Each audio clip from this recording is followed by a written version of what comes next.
Hello friends, அனைவருக்கும் வணக்கம். இன்றைக்கி கடையில் விற்கிற மாவுலேயே நம்ம ஈஸியாக முறுக்கு செஞ்சிடலாங்க. திடீர்னு விருந்தாளி வந்துட்டால் நம்ம பச்சரிசி ஊற வச்சு காய வச்சு மாவு மில்லில் போய் அரைக்கணும். நம்ம இன்றைக்கி திடீர்னு நம்ம முறுக்கு செய்யணும் அப்படின்னு நினச்சிங்கன்னா நீங்கள் இந்த முறுக்கை செய்யலாம். வாங்க எப்படி பண்ணுறதுன்னு பார்க்கலாம்.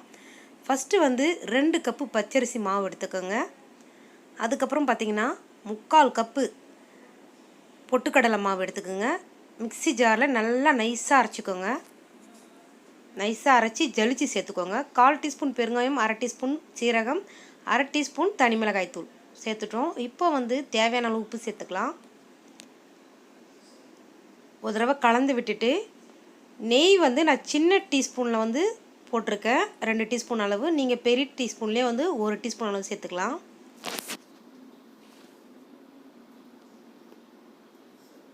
நல்லா மிக்ஸ் பண்ணி விட்டுட்டு அதுக்கப்புறம் தண்ணி சேர்த்துக்கலாம் கொஞ்சம் கொஞ்சமாக.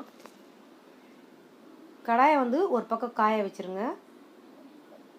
இந்த முறுக்கு பார்த்திங்கன்னா ஒரு 5 நிமிஷத்துலேயே செஞ்சிடலாம். நீங்கள் ரொம்ப கிறிஸ்பியாகவும் இருக்கும், ரொம்ப டேஸ்ட்டாகவும் இருக்கும் இந்த முறுக்கு.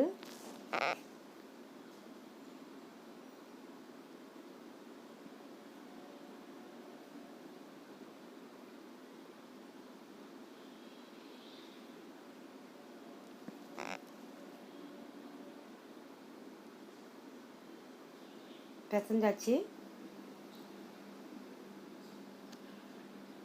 அடுத்ததாக பார்த்திங்கன்னா ஒரு முறுக்கு குழாயில் 3 அச்சு, அதாவது 3 சந்து உள்ள அச்சு வச்சுருக்கேன். அதில் சுற்றி எண்ணெயோ நெய்யோ தடவிக்கங்க. இப்போ 3/4 பாகம் அளவு நிரப்பிக்கலாம். நான் கொஞ்சம் பெரிய முறுக்காக போட போகிறேன். அதனால் பூந்தி கரண்டியை எடுத்து அது மேலே எண்ணெய் தடவி வச்சுருக்கேன். இப்போ பிழிஞ்சு விட்டுக்கலாம்.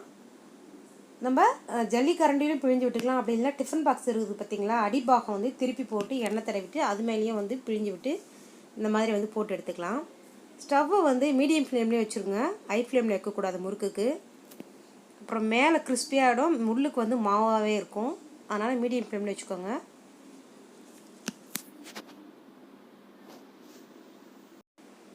நல்லா ப்ரௌன் ஆகிற வரைக்கும் வேக விட்டுக்கலாம். எண்ணெய் கொதியும் கொஞ்சம் அடங்கிடும். பாருங்கள், ரொம்ப சூப்பராக முறுக்கு ரெடி ஆகிடுச்சு. நீங்கள் சின்ன சைஸாகவும் போட்டுக்கலாம். நான் பெருசாக போட்டதுனால ஒன்றா போட்டுக்கிட்டேன். பெரிய கடாயில் நிறைய எண்ணெய் வச்சு போட்டிங்கன்னா ஒரு 5-6 முறுக்கு கூட போட்டுக்கலாம். நீங்கள் எண்ணெய் கடாயிலே அப்படியேவும் பிழிஞ்சு விட்டுக்கலாம். அந்த மாதிரி அதுவும் கரெக்டாக தான் வரும். எண்ணெய் கடாயிலே பிழியும் போது பார்த்திங்கன்னா ஸ்டவ்வை சிம்மில் வச்சுக்கணும். ஏன்னா அப்படியே அனல்லாம் ஆவி மாதிரி அடிக்கும். அதனால் பிழிஞ்சு விட முடியாது. ஸ்டவ்வை சிம்மில் வச்சுக்கிட்டு இந்த மாதிரி பிழிஞ்சு விட்டுடலாம். ரொம்ப ரொம்ப கிறிஸ்பியாக இருக்கும். நீங்கள் வீட்டில் கண்டிப்பாக ட்ரை பண்ணி பாருங்கள். இது எப்படி இருக்குன்னு உடச்சி காட்டுறேன். எவ்வளோ கிறிஸ்பியாக இருக்குது பாருங்கள்.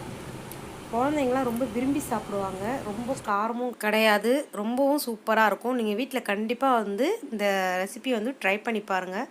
இந்த வீடியோ பிடிச்சிருந்தா மை சமையலுக்கு சப்ஸ்கிரைப் பண்ணுங்கள், லைக் பண்ணுங்கள், ஷேர் பண்ணுங்கள், கமெண்ட் பண்ணுங்கள். தேங்க்யூ.